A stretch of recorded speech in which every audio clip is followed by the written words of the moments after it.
بتهيألي كل اللي بيزيد ما بينخفضش، فلا يمكن ان هي تنخفض يعني عن السنه اللي فاتت او اللي قبلها او كده.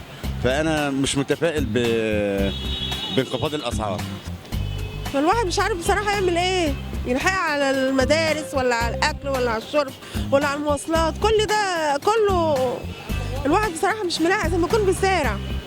كل حاجة غالية، الحاجة اللي هي بتناول الجميع اللي بنطلبها غالية، إذا كان قوطة، إذا كان فلفل، إذا كان خضروات، كل دوت غالي. طب هنجيب إيه غير كده؟ بص حضرتك، هو ارتفاع الاسعار او انخفاضها بيبقى يعني ممكن يسبب ازمه حسب الطبقه اللي بتتكلمي معاها. يعني لو مثلا ابناء قضاه او ابناء دكاتره او كده ممكن ما يتاثروش قوي بارتفاع بسيط او كبير في الارتفاع دوت، لكن ابناء الناس اللي حالهم متوسط شويه ممكن يبقوا بيتاثروا بده وبشده. بالنسبه لانخفاضها انا ما اتوقعش ان هي تنخفض قريب، فبيبقى الحل ان الواحد يشتغل اكتر من شغلانه. ممكن تلاقي اولاد صغيرين شويه ممكن يبتدوا يشتغلوا او بيبتدوا مع الجامعه او يمكن حتى يتخلوا عن الدراسه الجامعيه في مقابل ان هم يشتغلوا عشان يحلوا الموقف دوت، يعني الى ان يشاء الله. نستحمل شويه ما بلدنا تقف كده ونستحمل وهنبقى حلو والاسعار حلوه عايشين والحمد لله.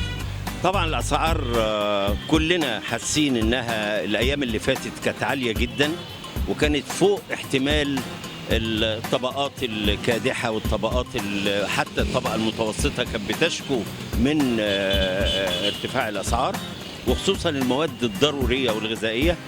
انما الحمد لله انا شايف في مبادره بتاع السيد الرئيس.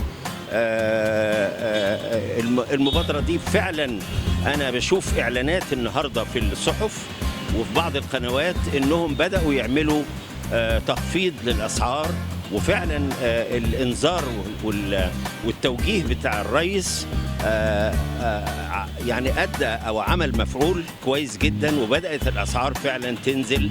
ارتفاع الاسعار بيزيد، الازمات بتزيد، عموما حال البلد يعني بدل ما هو كان المفروض ان انا شاب ومفروض ان انا اتخرج الاقي شغل ولا مفيش واسطه والكلام ده، انا احساس ان هو بينزل اكتر. غلاء الاسعار ده شيء متوقع بعد الاربع سنين اللي احنا قعدنا فيهم دول، انما انا متوقع الاسعار هتنزل. غلبان مات خالص، تعب خالص الغلبان، ما فيش غير متهني ياخد معاه فلوس اللي هو جنبيه السيسي اللي هو ايه الوقف مع الاغنياء والفقراء ماتوا خالص. بس كده هيجي يوم هيرجع للشعب زي ما هو يموتوا بعضين.